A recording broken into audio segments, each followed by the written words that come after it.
Si on écrivait la Constitution pour les intérêts du peuple, n'aurait pas changé. On écrit pour mes intérêts. Si j'ai 50 ans, je dis qu'en a 70 ans, il ne faut pas se présenter. Mais bientôt, j'arrive à 70 ans. Je suis obligé de modifier. Et voilà pourquoi. Parce qu'en fonction de mes intérêts, pas les intérêts du peuple, une république, avec l'Assemblée du peuple, etc. Une république avec un parti unique.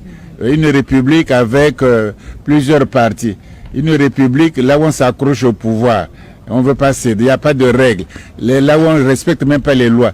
Les États-Unis ont presque 2 siècles, 3 siècles de présence. Ils n'ont jamais modifié leur constitution. Nous, chaque 5 ans, il faut modifier la constitution, librement votée et librement écrite. Donc ça montre une fragilité. Voilà, parce qu'on ne croit même pas ce que nous écrivons. On n'écrit pas en fonction de la justice, on écrit en fonction de mes intérêts.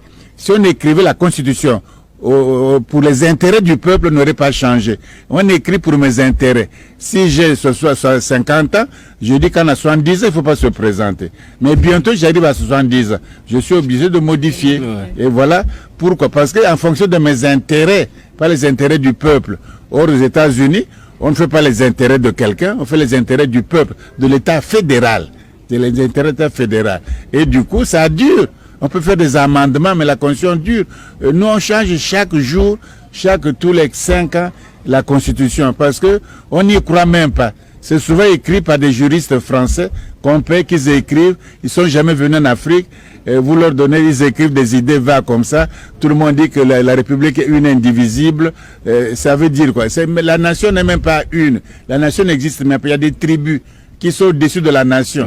Et on dit en même temps la nation est une. C'est faux. Et les ethnies existent. Elles sont même, la conscience ethnique et tribale est au-dessus de la conscience nationale. Et vous dites elle est une et tout ça. Voilà pourquoi il y a les guerres civiles. Voilà pourquoi on se canarde quand il y a le pouvoir. Voilà pourquoi les élections, c'est la parole publique, la parole officielle, la parole politique n'est pas du tout tenue. On dit que je ne me présente pas.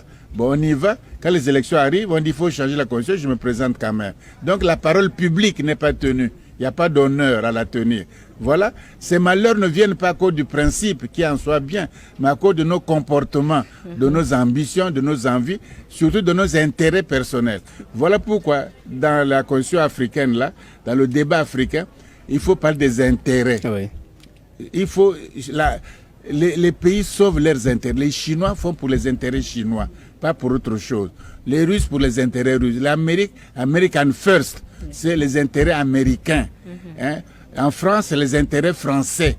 Même quand ils combattent ici au Sahel, c'est pour les intérêts français d'abord. Chacun fait, mais les Africains n'ont jamais fait pour les intérêts africains d'abord. Ils font pour les intérêts personnels privés. C'est ça notre malheur. Voilà pourquoi les démocraties sont boiteuses. Il faut faire les intérêts publics. On ne fait pas ça. On ne se bat pas pour ça. On ne croit pas à ça. Tu vois? Et on fait des petits compromis. Bon, les gens en profitent. Or, la démocratie, c'est le souverain, c'est le peuple. C'est pas toi, c'est pas moi, c'est nous, tous les citoyens, qu'on ne peut pas diriger. On délègue par élection, librement, etc. Bon, on se rend compte de ces élections. Il faut donner l'argent. Hein, pour qu'on soit élu.